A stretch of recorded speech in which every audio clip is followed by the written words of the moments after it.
Hello बच्चों, मैं स्मिता बिजलवान स्वागत करती हूँ आपका आईसीटी वर्चुअल क्लासरूम में। आशा करती हूँ आप सभी स्वस्थ होंगे और अच्छे से अपनी पढ़ाई कर रहे होंगे। बच्चों, आज हम पढ़ने जा रहे हैं क्लास 8 की साइंस। और क्लास 8 साइंस में हम स्टार्ट करने जा रहे हैं एक नया चैप्टर जो कि है कंबशन एंड फ्लेम, यानी कि दहन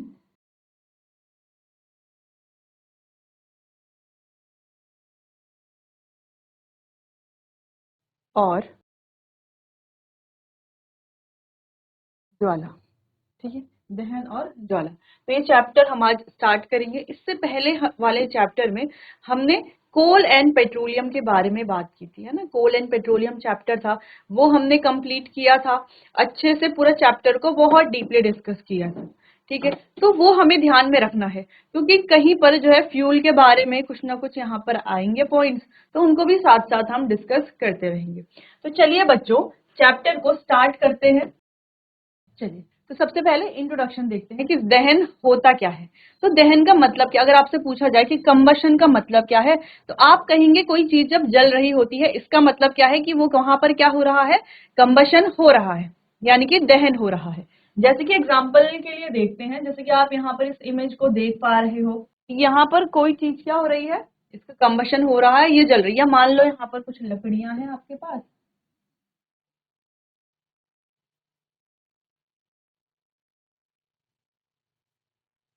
और लकड़ियों का दहन हो रहा है।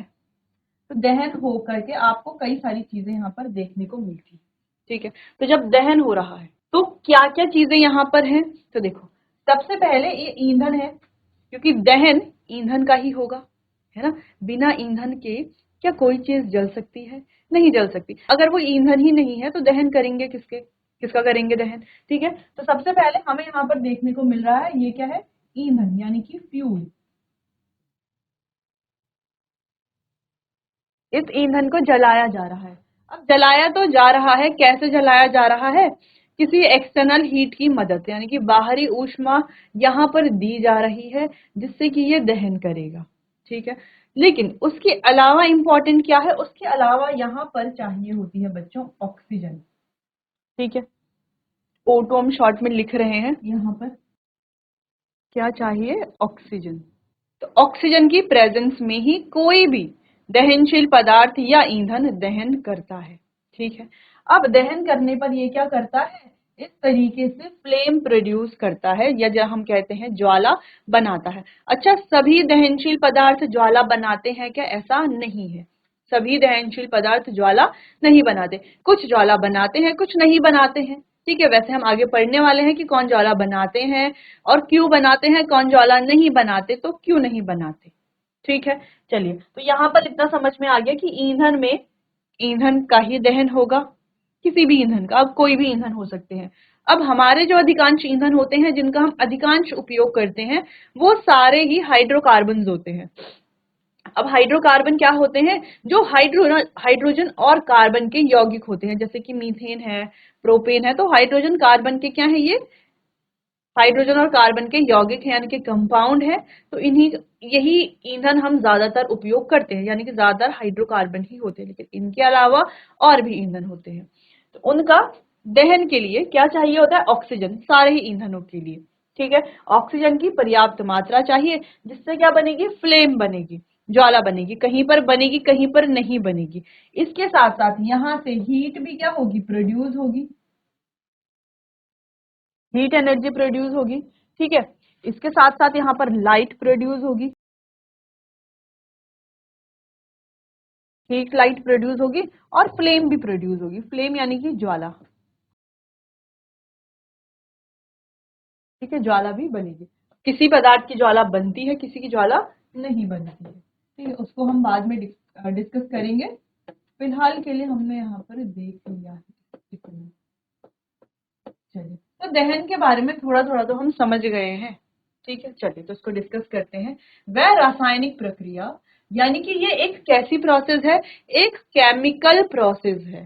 ठीक है, एक रासायनिक प्रक्रिया कहें या अभिक्रिया कहें। क्यों कह रहे हैं हम, जैसे हमने अपनी लास्ट क्लासेस में भी डिस्कस किया है कि रासायनिक प्रक्रिया या केमिकल चेंज किसे कहा जाता है, जहां पर कोई नया पदार्थ बन रहा हो। तो यहाँ पर क्या होता है, नया पदार्थ बनता है, इसीलिए क्या है, ये केमिकल प्रोसेस है। ठीक है, तो इसीलिए हम इसको फिजिकल प्रोसेस ना बोल करके क्या बोल रहे हैं, केमिकल प्रोसेस।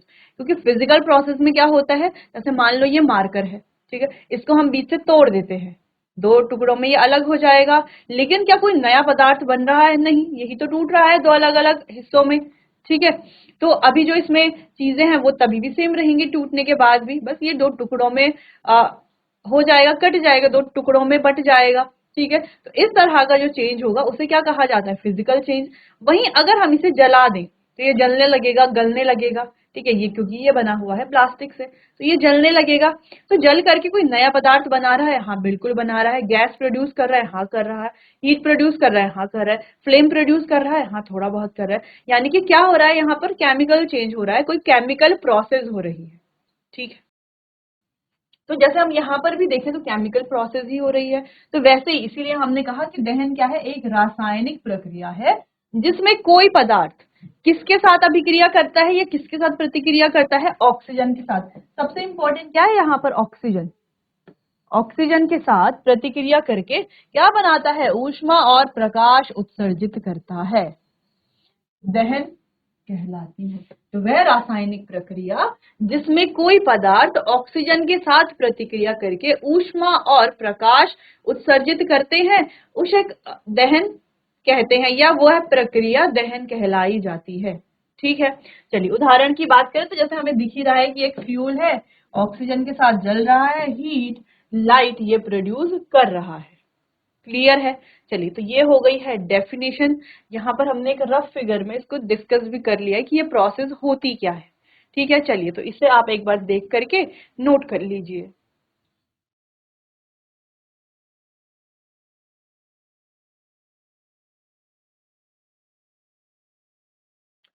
चलिए आगे बढ़ते हैं, दहन के बारे में कुछ और पॉइंट्स को भी डिस्कस करते हैं। तो सबसे पहले दहन को हवा या ऑक्सीजन की मौजूदगी में किसी पदार्थ के जलने की प्रतिक्रिया के रूप में परिभाषित किया जाता है, जिसमें ऊष्मा और प्रकाश निकलता है। तो जो अभी हमने डेफिनेशन देखी, सेम वही यहाँ पर लिखी गई है, थोड़ा सा चेंज करके। ठीक है, सेम डेफिनेशन है कि ऑक्सीजन की प्रेजेंस में कोई दहनशील पदार्थ या कोई पदार्थ जलेगा। अब वो पदार्थ जलेगा का मतलब है कोई दहनशील पदार्थ ही होगा, जो ईंधन होगा या जो जल सकता हो। दहनशील यानी कि जिसका दहन किया जा सकता है। अगर हम कहीं मिट्टी जलेगी तो मिट्टी का तो दहन नहीं किया जा सकता, कांच है, सीमेंट है, पत्थर है, इनका तो दहन नहीं किया जा सकता, तो इनकी बात तो हम यहाँ पर करेंगे नहीं। तो पदार्थ हम बोल रहे हैं, किसे बोल रहे हैं, किसी कंबस्टिबल सब्सटेंस यानी कि दहनशील पदार्थ के बारे में ही बात कर रहे हैं। ठीक है, तो वहां पर क्या होता है, ऊष्मा और प्रकाश उत्सर्जित होता है। ठीक है, चलो अच्छा, दूसरे शब्दों में वह रासायनिक प्रक्रिया जिसमें कोई पदार्थ ऑक्सीजन के साथ प्रतिक्रिया करके ऊष्मा उत्पन्न करता है, दहन कहलाती है। तो दूसरी डेफिनेशन भी यहाँ पर है। ठीक है, तो आप कोई भी एक डेफिनेशन यहाँ से नोट करते हैं, और अगर आपने पहले वाली डेफिनेशन नोट कर ली है तो वो भी बहुत बढ़िया है। चलो आगे बढ़ते हैं। जिस पदार्थ का दहन होता है उसे क्या कहते हैं बच्चों, उसे कहा जाता है दहनशील पदार्थ। ठीक है, जैसे हमने कहा अभी यहाँ पर क्या बात की थी कि लकड़ी का दहन हो रहा है, तो ये क्या होगा, एक दहनशील पदार्थ ही होगा। ठीक है, तो जिस पदार्थ का दहन होगा उसे हम क्या कहेंगे, दहनशील पदार्थ। जैसे हमने कहा कि मोमबत्ती हम जला रहे हैं, तो मोमबत्ती को जला रहे हैं, मोमबत्ती का दहन हो रहा है, तो मोमबत्ती क्या हो गई, दहनशील पदार्थ। ठीक है, इसके अलावा हमने बात की कि हम केरोसिन जला रहे हैं, मिट्टी का तेल जला रहे हैं, तो मिट्टी का तेल जला रहे हैं, तो मिट्टी का तेल क्या हो गया, एक दहनशील पदार्थ हो गया। ठीक है, जैसे हम लकड़ी जला रहे हैं, तो लकड़ी क्या है, एक दहनशील पदार्थ है। तो जिसका भी हम दहन कर सकते हैं या जिस पदार्थ का दहन होता है उसे दहनशील पदार्थ कहा जाता है। और दूसरी चीज ये है कि दहनशील पदार्थ को ईंधन भी कहा जाता है। तो दहनशील पदार्थ को हम क्या कह सकते हैं, ईंधन भी कह सकते हैं। ठीक है, जैसे हमने कहा मिट्टी का तेल है, लकड़ी है, पेट्रोल है, डीजल है, तो ये सभी क्या है, ईंधन है। कोयला है, ठीक है, ये सभी क्या है, ईंधन है। जैसे कि last chapter coal and petroleum में बहुत सारे ईंधनों के बारे में हमने बात की थी, बहुत सारे ईंधन पड़े थे, तो ये सभी क्या थे, फ्यूल थे, ईंधन थे। ठीक है, और इन ईंधनों को क्या कहा जाता है, दहनशील पदार्थ, या हम कहें कंबस्टिबल सब्सटेंसेस। ठीक है, तो क्या कहा जाता है, ईंधन। ईंधन का मतलब है फ्यूल। चलो, अच्छा नेक्स्ट लाइन है, कभी कभी दहन के दौरान ज्वाला या चमक के रूप में प्रकाश भी उत्पन्न होता है, जैसे आप देख सकते हो। तो ज्वाला या चमक भी उत्पन्न होता है, कभी नहीं भी होता है। ठीक है, चलो। तो दहन के लिए हवा आवश्यक है। अब हवा की बात हो रही है कि दहन के लिए हवा आवश्यक है। अब आप कहोगे कहीं पर तो कहा जा रहा है कि ऑक्सीजन आवश्यक है, कहीं पर कहा जा रहा है हवा आवश्यक है। लेकिन हम जानते हैं कि जो हवा है, ठीक है, ऑक्सीजन जो है वो हवा का ही एक क्या है, कंपोनेंट है ना। या हम कहें जो हवा है या एयर है, अगर हम एयर की बात करते हैं तो एयर क्या है, मिक्सचर ऑफ गैसेस है, यानी कि अलग अलग गैसों का मिश्रण है। अब वो अलग अलग गैसेस कौन कौन सी हैं, देखो। तो एयर में होता है बच्चों 78% नाइट्रोजन, ठीक है, 78% तो नाइट्रोजन होता है। इसके अलावा होता है 21% ऑक्सीजन, जो हमारा मेन कंपोनेंट है। ठीक है, इसी की हम बात करेंगे ना, 21% ऑक्सीजन की। बाकी का अगर 1% की बात करें, तो बाकी का 1% की बात करें तो बाकी के 1% में होता है बच्चों कार्बन डाइऑक्साइड, ठीक है, और स्मोक, डस्ट, वाटर वेपर। अच्छा, ये जो है डिपेंड करता है कंडीशंस पर, ठीक है, कहीं पर ज्यादा हो सकते हैं, कहीं पर कम हो सकते हैं। ठीक है, स्मोक, अगला है वाटर वेपर, यानी कि जल वाष्प, एंड अदर गैसेस, और भी इसके अलावा अदर गैसेस इसमें होती हैं। ठीक है, 1% में। लेकिन हम बात कर रहे हैं, जब हम एयर की बात करते हैं यहाँ पर, है ना, दहन में जब हम एयर की बात करते हैं कि दहन के लिए एयर जरूरी है, या एयर जो है काफी हवा जो है वो आवश्यक है। तो जब हम एयर की बात करते हैं तो हम बात कर रहे हैं ऑक्सीजन की, ठीक है, नाइट्रोजन की नहीं, carbon dioxide, smoke, dust, water vapour के नहीं, किसकी, केवल ऑक्सीजन की यहाँ पर बात हो रही है। तो दहन के लिए क्या जरूरी है, ऑक्सीजन जरूरी है। तो यहाँ पर हमने 3 पॉइंट पढ़े, ठीक है। वो 3 पॉइंट कौन कौन से हैं, सबसे पहले तो हमने डेफिनेशन देखी कि जब कोई पदार्थ ऑक्सीजन की मौजूदगी में, ठीक है, या ऑक्सीजन जब उपस्थित होता है तो जलता है, ठीक है, और क्या उत्पन्न करता है, ऊष्मा और प्रकाश उत्पन्न करता है। वो जो प्रोसेस है उसे ही दहन कहा जाता है। अब जिस पदार्थ का दहन होता है उसे कहा जाता है दहनशील पदार्थ। तो ये हमने एक इंपॉर्टेंट चीज पढ़ी, और दहनशील पदार्थ को ही ईंधन भी कहते हैं, ठीक है, ये भी हमने नई चीज पढ़ी। फिर हमने देखा कुछ कभी कभी दहन के दौरान ज्वाला या चमक भी उत्पन्न होती है, ठीक है, चमक के रूप में प्रकाश भी उत्पन्न होता है। और नेक्स्ट जो चीज हमने देखी, इसके लिए ऑक्सीजन क्या है, बहुत ज्यादा आवश्यक है। तो ये 3-4 पॉइंट है जिसे आप यहाँ पर नोट कर सकते हैं। तो नोट कीजिए इतना, फिर आगे बढ़ते हैं।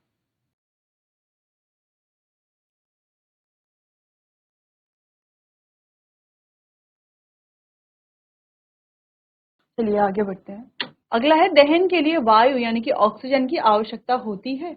जो अभी हमने एक पॉइंट देखा, अभी पढ़ा था एक पॉइंट की ऑक्सीजन की आवश्यकता होती है, तो इसको हम डिस्कस करने वाले हैं। तो ऑक्सीजन की आवश्यकता क्यों होती है, ठीक है, तो ये यहाँ पर थ्योरी है, और यहाँ पर हमें इसे समझना है, ठीक है। तो चलिए, तो हमें यहाँ पर क्या दिख रहा है, हमें यहाँ पर दिख रहा है कि कोई टेबल है या कोई सरफेस है। सरफेस के ऊपर 2 वुडन ब्लॉक्स लगे हैं।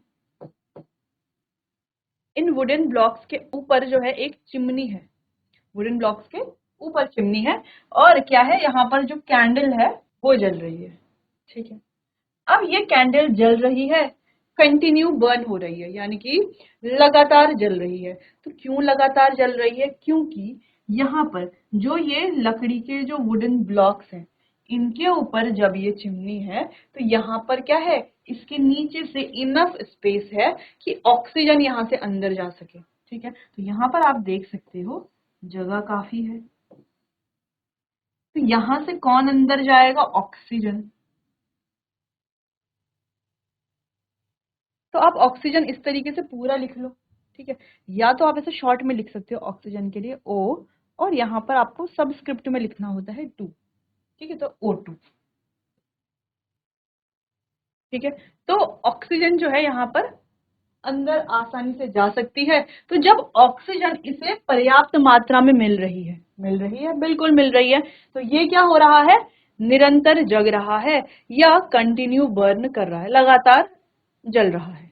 ठीक है, चलो, तो ये तो कंटिन्यू बर्न कर रहा है क्योंकि इनफ स्पेस है, ऑक्सीजन जा रही है। नेक्स्ट आते हैं बी वाले की तरफ।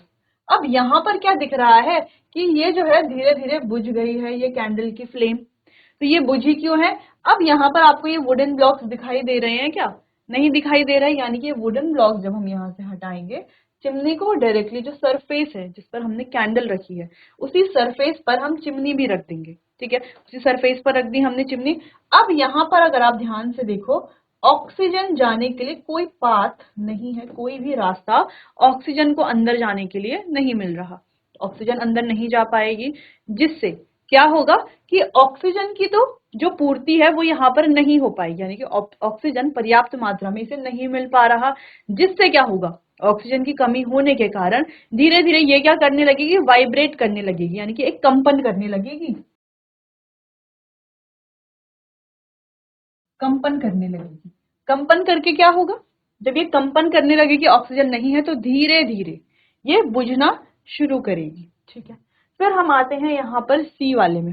अब सी में हमें क्या दिख रहा है कि इसके चिमनी के ऊपर भी हमने क्या कर लिया है, एक और प्लेट रख दी है, या कोई कार्डबोर्ड का टुकड़ा या कुछ भी वेट रख दिया है। ठीक है, इसको भी कवर कर दिया है पूरा। तो जो हम इसको भी कवर कर देंगे, अब तो कोई चांस है ही नहीं, ना तो ऑक्सीजन जा सकती है, तो धीरे धीरे ये कैंडल क्या हो जाएगी, बुझ जाएगी, ऑफ हो जाएगी।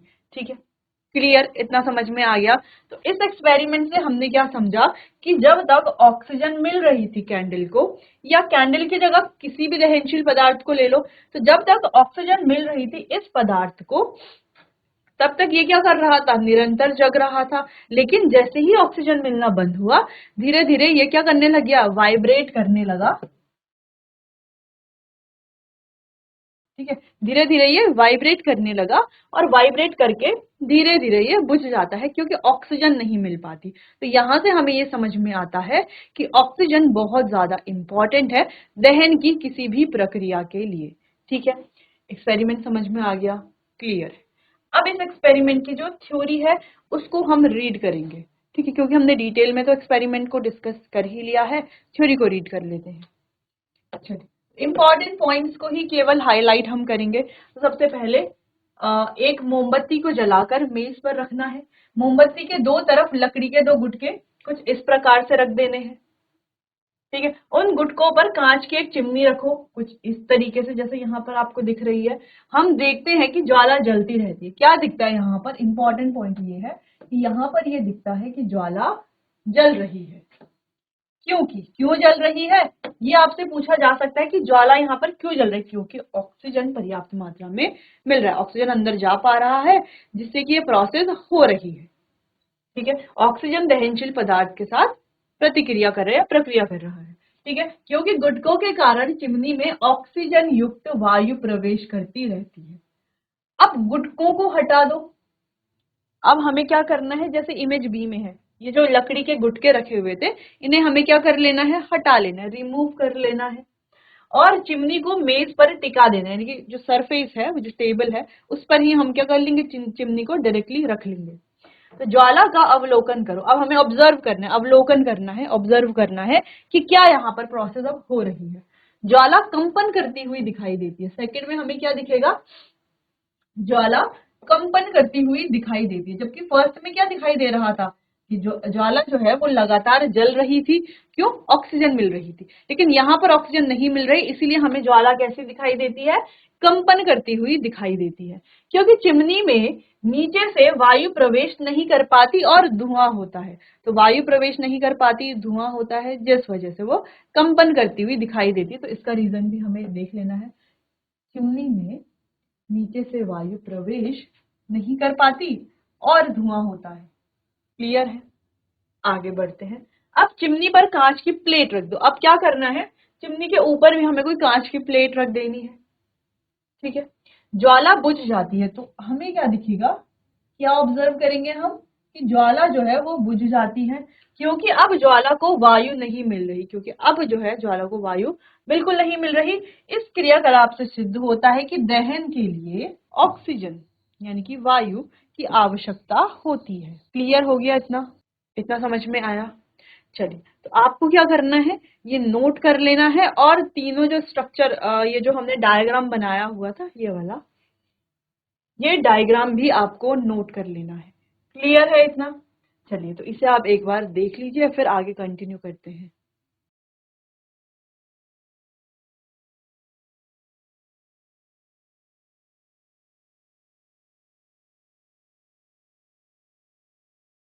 चलिए, तो दहन के कुछ उदाहरणों के बारे में बात करते हैं। अच्छा, हमने ये डायग्राम चैप्टर के स्टार्टिंग में देखा था कि दहन कैसे होता है। देखो, तो ये हमारा कोई ईंधन है जो कि हाइड्रोकार्बन है, यानी कि हाइड्रोजन और कार्बन का कोई कंपाउंड है। ठीक है, तो जब ये जल रहा है, दहन हो रही है, किसकी प्रेजेंस में? देखो, ये हाइड्रोकार्बन है, किसकी प्रेजेंस में? ऑक्सीजन के साथ। तो क्या बनाता है? कार्बन डाइऑक्साइड, वाटर और हीट। ठीक है, तो हीट क्या चाहिए इस प्रोसेस के लिए? ऑक्सीजन, वाटर वेपर और कार्बन डाइऑक्साइड ये बनाता है। ठीक है, हीट, लाइट ये भी बनाता है, फ्लेम प्रोड्यूस करता है। ठीक है, चलिए, तो जब पदार्थ ऑक्सीजन के साथ स्वतः प्रतिक्रिया करते हैं तो गर्मी यानी कि ऊष्मा और प्रकाश निकलता है। इससे निकलने वाली ऊष्मा प्रक्रिया को और अधिक तीव्र और हिंसक बना देती है। जो हीट निकल रही है वो प्रक्रिया को क्या करती है? और ज्यादा बढ़ा देती है। ठीक है, चलिए, अगर इस प्रक्रिया को नियंत्रित करने के लिए कुछ नहीं किया जाता तो ये आग का रूप ले लेती, और अगर हम इसे नियंत्रित ना करें तो ये आग का रूप ले लेगी और जगह भी फैल जाएगी। ठीक है, बहुत भीषण हो जाएगा। क्लियर है? चलो, तो यह है सदा स्फूर्त और हिंसक प्रकृति ही दहन को ऑक्सीजन की उपस्थिति में होने वाली अन्य समान प्रक्रियाओं से अलग करती है। ठीक है, चलो, कुछ एग्जाम्पल देखिए। जैसे हवा में सल्फर का जलना, हवा में हाइड्रोजन का विस्फोट, ठीक है, मोमबत्ती का जलना, ये सारे ही क्या है? दहन के प्रकार हैं। जैसे कार के इंजन में पेट्रोल का दहन, जैसे हम कह रहे हैं ना, पेट्रोल जल रहा है कार के इंजन में, अब फ्लेम तो दिखाई नहीं देती लेकिन वो क्या होता है? जलता है। तो ये भी क्या है? एक प्रकार का दहन ही है। अगला, बंसन बर्नर में प्राकृतिक गैस का जलना। तो जो प्राकृतिक गैस है बंसन बर्नर में जलती है। ठीक है, वो भी क्या है? एग्जाम्पल है। झाड़ी में आग लगने का मतलब है कि वह लकड़ी, सेलुलोज और अन्य ईंधन ऑक्सीजन में जलते हैं। ठीक है, तो क्या जलते हैं? ऑक्सीजन में जलते हैं। जो भी हमारे ईंधन है वो ऑक्सीजन के साथ जलते हैं। जैसे यहाँ पर लकड़ी की बात की गई है। चलिए, तो यहाँ पर बहुत सारे एग्जाम्पल्स हैं, या हम कह सकते हैं बहुत सारे डिफरेंट तरह के उदाहरण यहाँ पर दिए गए थे। ठीक है, जैसे हमें तो नॉर्मली अभी तक हमने पढ़ा था कि लकड़ी का जलना, कोयला, petrol, petroleum, sorry, diesel, kerosene oil, इन सभी का जलना, तो ये भी दहन है ही। ये भी उदाहरण है दहन के, आप इन्हें भी नोट कर सकते हो। और ये कुछ और डिफरेंट उदाहरण है। ठीक है, आप इन्हें भी नोट कर सकते हैं। तो चलिए, आप इसे एक बार देख लीजिए, नोट कर लीजिए कुछ इसमें से इंपॉर्टेंट पॉइंट, फिर आगे बढ़ते हैं।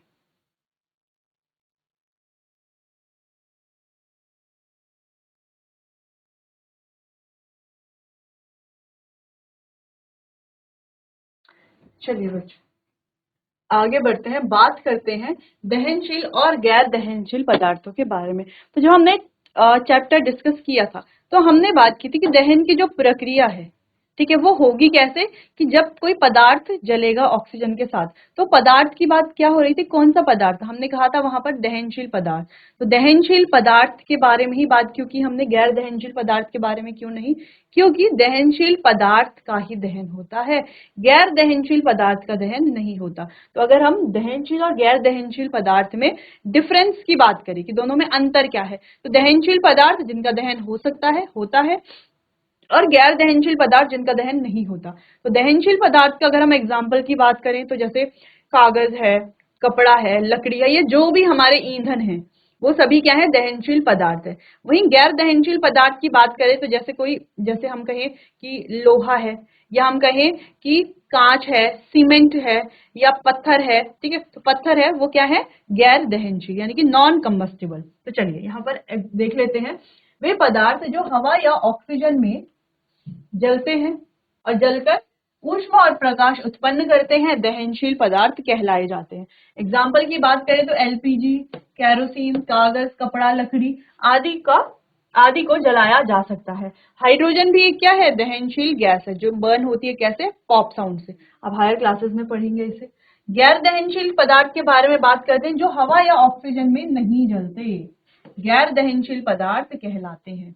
जैसे पानी, रेत, कांच, सीमेंट को जलाया नहीं जा सकता। वही कार्बन डाइऑक्साइड गैस की अगर हम बात करें तो ये भी एक गैर दहनशील गैस। ठीक, क्लियर। अच्छा, यहाँ पर एग्जाम्पल की अगर हम बात करें तो सॉलिड, लिक्विड और गैस तीनों, हमने क्या बात की, तीनों दहनशील पदार्थ के बारे में बात की है। सेम सॉलिड, लिक्विड और गैस तीनों गैर दहनशील पदार्थ के बारे में भी बात की है। ठीक है, तो आपके लिए होमवर्क है, आपको क्या करना है, इनके अलावा और भी दहनशील पदार्थों के बारे में लिख करके आना है एग्जाम्पल, और इनके अलावा और भी गैर दहनशील पदार्थों के बारे में लिखना है, यानी कि अदर एग्जाम्पल्स भी लिखने हैं। क्लियर। तो चलिए बच्चों, आज के लिए बस इतना ही, मिलते हैं अपने आने वाले अगले सेशन में। तब तक के लिए आपका बहुत बहुत धन्यवाद।